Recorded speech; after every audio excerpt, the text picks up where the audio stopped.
बिस्मिल्लाहिर्रहमानिर्रहीम। अस्सलाम वालेकुम यूट्यूब फैमिली, कैसे हैं आप सब। उम्मीद है कि सब खैरियत से होंगे। अल्लाह ताला के रहमत से महफूज होंगे। A1 पकवान चैनल में आपको खुशामदीद। तो ये मुहर्रमुल हराम में हम आज बनाएंगे दलिए की देग। हम न्याज के लिए बना रहे हैं। किस तरह बनाते हैं वीडियो को पूरा वॉच करना, चैनल को लाइक सब्सक्राइब और शेयर करना, इससे हमारी हौसला अफजाई होती है। इस चीज़ को ज़ाया ना किया कर। तो चलिए रेसिपी स्टार्ट करते हैं।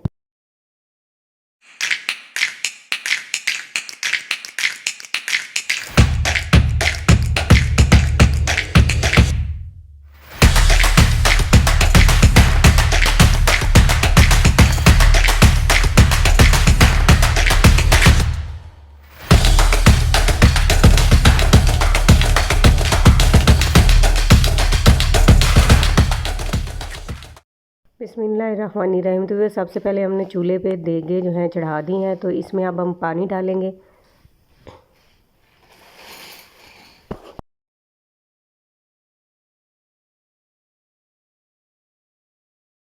तो जब तक ये पानी बॉईल होता है उतनी देर तक हम अपनी गंदम को देख लेते हैं जो हमने दलिए के लिए पिसवाई है।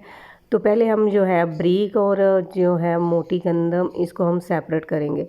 तो ब्रीक को भी हम थोड़ा सा सेपरेट कर लेंगे और जो मोटी है उसको भी।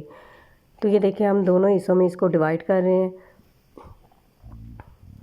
जो मोटी गंदम है, मोटा दाना है यानी गंदम का, उसको हम साइड पे कर रहे हैं और ब्रीक को भी हम साइड पे कर रहे हैं। तो पहले हमने जो मोटे वाला गंदम का दाना है उसको हम देग के अंदर डालना है। तो अच्छी तरह पानी के अंदर हम मिक्स करके तो इसको हम देग के अंदर डाल देंगे। आपने गंदम को धो के फिर आपने पिसवानी है, इसलिए हमने गंदम को पहले धोया हुआ था फिर हमने पिसवाई है दलिए के लिए। तो अब हम इसको देग के अंदर डाल देंगे और हम इसको इतना पकाएंगे जब तक ये दाना गल ना जाए। तो फिर हम जो है ब्रीक वाला जो आटा है वो इसमें हम डालेंगे गंदम का। पहले हमने इसको अच्छी तरह पका लेना है, फिर हमने जो ब्रीक वाला आटा है वो इसमें घोल के अच्छी तरह पानी के अंदर डाल देना है। तो अब हम ये जो ब्रीक वाला आटा है इसको भी हम अच्छी तरह पानी के अंदर घोल के देग के अंदर डाल देंगे।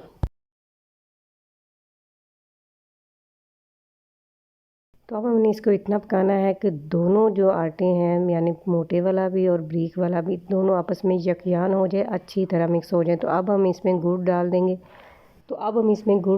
हम चीनी वाली नहीं बना रहे, गुड़ वाली दलिए की देग बना रहे हैं। इसको गंदम की खीर भी कहते हैं। तो अच्छी तरह पकाने के बाद दलिए की देग जो हमारी तैयार हो गई है। तो अभी मैं आपको दिखाती इसकी फाइनल लुक। तो ये देखिए दलिए की देग हमारी बन गई है। तो अब हम ये बर्तनों में मैंने डाल दिए। ये अब हम रिलेटिव्स में और बच्चों में तकसीम कर देंगे। वीडियो अच्छी लगी हो चैनल को लाइक सब्सक्राइब और शेयर ज़रूर कीजिएगा। इसी के साथ ही सवेरा सजाद को दीजिए इजाज़त। मिलते हैं नेक्स्ट वीडियो में, तब तक के लिए अपना ख्याल रखें। अल्लाह हाफिज़।